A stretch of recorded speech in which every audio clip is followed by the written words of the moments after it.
Everyone, स्वागत है आपका सौम्या एजुकेशन यूट्यूब चैनल पर। मैं सुनैना मैम आज ज्ञान मीमांसा से अवगत कराऊंगी आपको। तो ये बीएड के टॉपिक से रिलेटेड है और आप इस टॉपिक को नेट की तैयारी के लिए भी पढ़ सकते हैं। तो आज हम लोग ये ज्ञान और पाठ्यक्रम से संबंधित टॉपिक है और जब भी हम ज्ञान की बात करते हैं तो ये ज्ञान मीमांसा पर आधारित होता है, यानी कि एपिस्टेमोलॉजी पर आधारित होता है। तो अब सवाल आता है कि ये ज्ञान मीमांसा होता क्या है, एपिस्टेमोलॉजी कहते किसे है।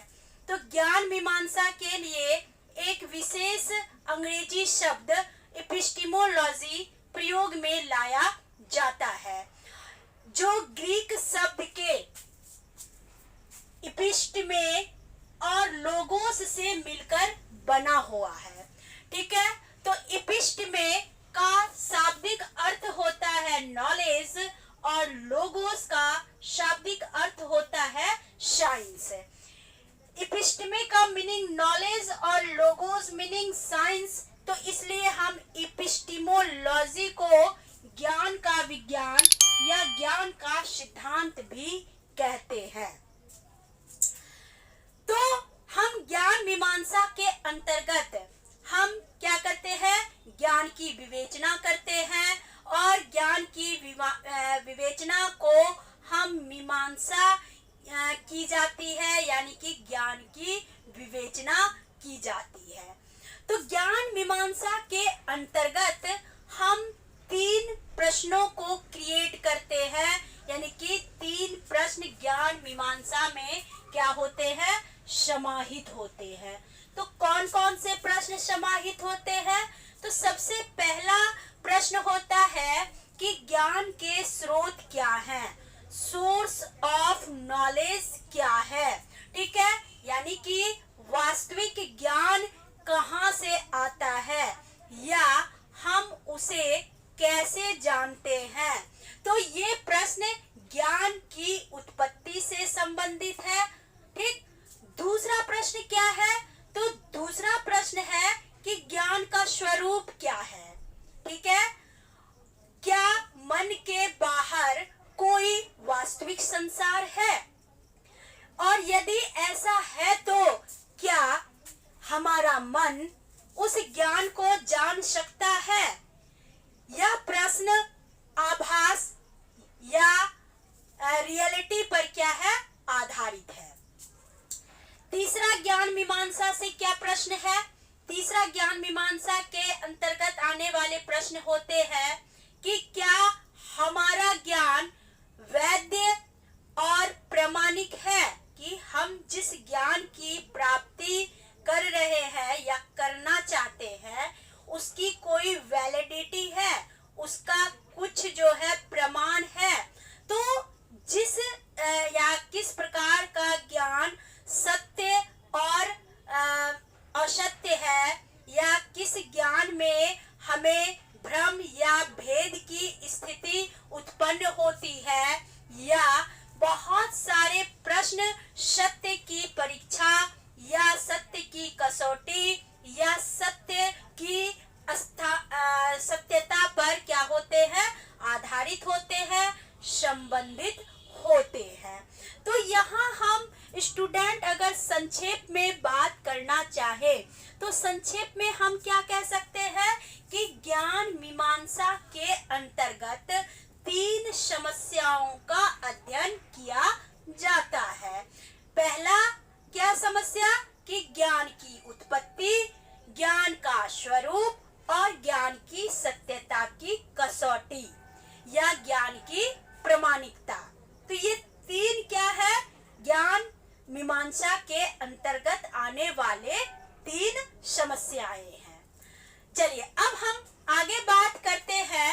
हम सभी जानते हैं कि दर्शन का तीसरा मूलभूत प्रश्न क्या होता है, ज्ञान से संबंधित होता है। अर्थात जब हम दर्शन शास्त्र की परिभाषा देते हैं, दृश्यते यथार्थवत्वमलने, यानी यथार्थ आंखों से जिस भी ज्ञान को आप प्राप्त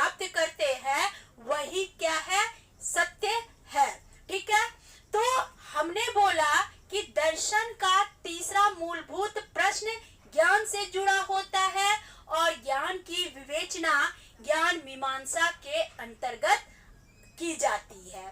और ज्ञान मीमांसा एपिस्टिमोलॉजी वस्तुतः तत्व मीमांसा से क्या होते हैं, जुड़े हुए होते हैं, संबंधित होते हैं। जैसे कि हम उदाहरण के रूप में इसे समझे, ठीक है, कि यदि इस पूरे संसार की अगर बात की जाए तो इस संसार में जो हमारा चिंतन है वो भौतिकवादी है और ज्ञान के प्रति जो या ज्ञान प्राप्ति के जो भी साधन है उससे प्रत्यक्ष रूप से हमारे ज्ञान इंद्रियों से जुड़े हुए होते हैं।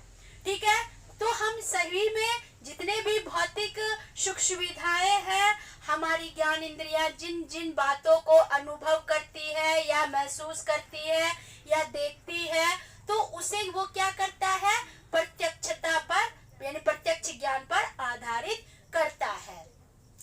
दूसरी तरफ यदि जगत को अत्यधिक रूप से अगर हम स्वीकार करते हैं, यानी कि कहने का मतलब है कि दूसरी तरफ यदि हम जगत को यानी संसार को वैज्ञानिक विधि पर या फिर हम विभिन्न प्रकार के आत्मिक स्वरूप में अगर स्वीकार करते हैं तो ज्ञान प्राप्ति की विधियां क्या हो जाती है, तर्कना पूर्ण या तर्कना परक या सहज ज्ञान से जुड़ जाती है और हमारा ज्ञान क्या हो जाता है, ये पूर्ण रूपेण प्रभावी हो जाता है। तो इस तरह से हम क्या देखते हैं कि ज्ञान प्राप्ति की विधियां तर्कना पूर्ण और सहज ज्ञान से संबंधित होंगे। और यहाँ एक और भी स्वाभाविक प्रश्न है कि ज्ञान क्या है। ठीक है, तो ज्ञान मीमांसा में ये जो प्रश्न आता है ज्ञान क्या है, तो ज्ञान मीमांसा का ध्येय ज्ञान, ज्ञाता और ज्ञेय के संबंध की व्याख्या करना होता है। विभिन्न दार्शनिकों की अगर हम बात करें तो विभिन्न दार्शनिकों ने, फिलोसफर ने अपने अपने दार्शनिक विचारों से क्या किया है, विचारों के आधार पर अपना चिंतन प्रस्तुत किया है, अपना थिंकिंग प्रस्तुत किया है। ठीक है, जिसमें कि हम देकार्ते का नाम को अगर स्मरण करें तो उन्होंने देकार्ते एक महान क्या थे, दार्शनिक थे। तो देकार्ते ने अपने अनुभव के विश्लेषण से चिंतन को क्या किया, ज्ञान मीमांसा से जोड़ा और मतलब कि चिंतन करना उन्होंने आरंभ किया। और परंतु उनका मानना था कि मनुष्य क्या है, एक सामाजिक प्राणी है, अतः उसका अनुभव शून्य में नहीं विकसित होता है। अब हम स्टूडेंट ये जानेंगे कि ये जो मतलब कि बातें हैं, यानी इस प्रकार जो है देकार्ते ने कहा कि मनुष्य सामाजिक प्राणी होने के कारण उसको समाज से ही हम क्या करते हैं, उसकी चिंतन शक्ति को विकसित करते हैं, जिसके फलस्वरूप उसमें क्या होते हैं, ज्ञान की प्राप्ति होती है। अब बात करते हैं दूसरे दार्शनिक यानी कि प्लेटो की। ठीक है, तो प्लेटो ने अपना मंतव्य दिया है कि हमारे यानी कि जब हम किसी संवाद में एक से अधिक जब चेतनाओं का अस्तित्व स्वीकार करते हैं तो इसमें क्या होते हैं, कई प्रकार के अनुभव, कई प्रकार के ज्ञान उसमें समाहित होते हैं।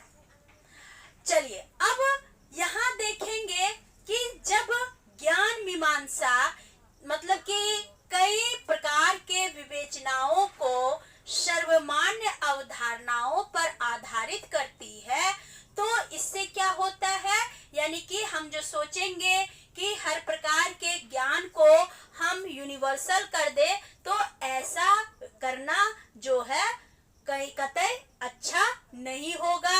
यानी कि अलग अलग बातों के लिए, अलग अलग तथ्यों के लिए हमें क्या करने पड़ते हैं, अलग अलग ज्ञान के कंसेप्ट को डेवलप करने पड़ते हैं। तो इस कारण सभी दार्शनिक ज्ञान का अपना अस्तित्व तो स्वीकार करते हैं, लेकिन जो ज्ञान मतलब कि संदिग्ध नहीं है बल्कि असंदिग्ध है, ठीक है, जिसके बारे में एक शक की स्थिति उत्पन्न होती है, तो इसमें जो है इसे मतलब कि स्वीकृति नहीं मिली है। ठीक है, तो हम यहाँ स्टूडेंट एपिस्टेमोलॉजी के अंतर्गत हम क्या देखते हैं कि इसके अंतर्गत जो है हम मूल रूप से ये देखते हैं कि ज्ञान का जो विषय क्षेत्र होता है ये क्या होता है, यानी ज्ञान से ज्ञाता अज्ञेय हो सकता है, किंतु ज्ञान का एक अपना अस्तित्व है। दूसरा क्या देखेंगे कि ज्ञान एक से अधिक ज्ञाताओं के संसर्ग का फल है। तीसरा क्या देखेंगे, ज्ञान का विषय ज्ञान से भिन्न होता है।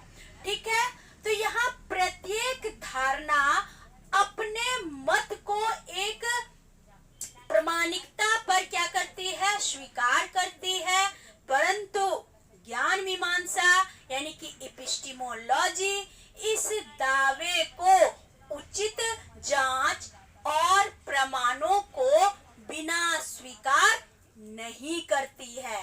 यानी कि ज्ञान मीमांसा जब तक ज्ञान की जांच नहीं करेगी, उनके सत्यता से या प्रमाण से अवगत नहीं होगी, तब तक ज्ञान के विभिन्न अवधारणाओं को ज्ञान मीमांसा स्वीकार नहीं करती है।